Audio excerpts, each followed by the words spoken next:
गावाकडून आल्यानंतर 2 दिवसांनी आज आम्ही आलो आहोत कॅन्टीनमध्ये. तर काही कॅन्टीनचं सामान संपलं होतं ना, तर त्यासाठी मी कॅन्टीनमध्ये आले होते. पण ही कॅन्टीन बंद होती म्हणून आम्ही गेलो पुढच्या कॅन्टीनमध्ये. तर तिथे पण थोडंफारच सामान होतं, तर ते काही मी घेतलं. आणि मुलांना ना भाजीच्या घरी जायचं होतं, तर मुलांना काही खायला पण घ्यायचं होतं.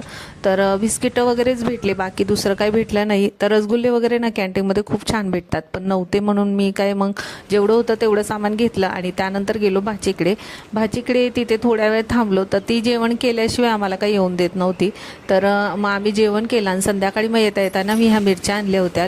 तर आता उन्हाळा चालू आहे ना, तर मला मसाला करायचा होता. तो 2 वर्ष अगोदर मी मसाला केला होता 2.5 किलोचा. तर तो मला 2 वर्ष गेला. तर म्हटलं चला आता येता मिरच्या पण घेऊन यावा. तर तिथे होलसेलमध्ये ना दुकानं आहेत, तिथे होलसेलमधून छान अशा मला मिरच्या भेटल्या. तर मी बेडगी मिरची 1/2 किलो, काश्मीरी मिरची 1/2 किलो आणि लवंगी मिरची 1 किलो अशी मी मिरची घेतलेली आहे. आणि गरम मसाले पण आणलेले आहे. आणि पहा त्याच्यावर दुकानाचं नाव आहे आणि किती कसं किलो आहे ते पण आहे, आणि मी किती घेतलं आहे ते पण आहे लिहिलेलं.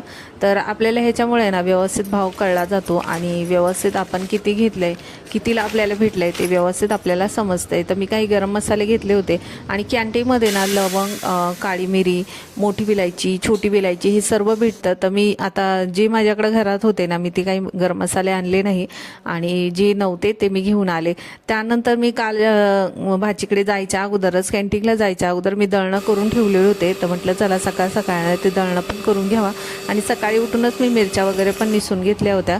तर मग मी मिरच्या निसून घेतल्या. सकाळी पण चहा माझा झाला होता, त्यानंतर थोडा उरलेला होता, तो चहा वगैरे पिऊन घेतला. सकाळी ना ताजं तवान म्हणजे फ्रेश वाटण्यासाठी ना चहा तर झालाच पाहिजे. पण माझा 2 वेळा चहा झालाय. पहा सकाळी 6 वाजता उठून मी मिरच्या निसून घेतला. म्हटलं चला उन्हामध्ये छान वाळून होते.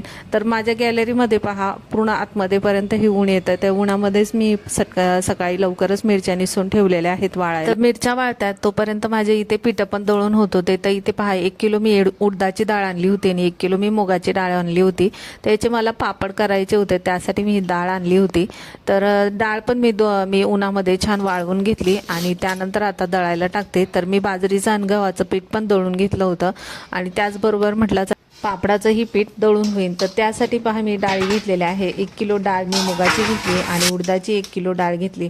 तर ह्या दोन्ही डाळींना पहा मिक्स करून घेतल्यात आणि त्यानंतर दळायला टाकून दिल्या. तर गिरणीमध्ये बाजरीचं गव्हाचं पीठ इतकं उडत नाही, पण हे पापडाचं पीठ ना इतकं उडतं ना, आता घरामध्ये पूर्ण त्याचा धूरच येत होता पिठाचा. तर मी गॅलरीचा दरवाजा लावून घेत होते, पण मुलं नाही येता जाता दरवाजा उघडा करून देत होते, त्यासाठी हे पीठ ना आतमध्ये येत होतं.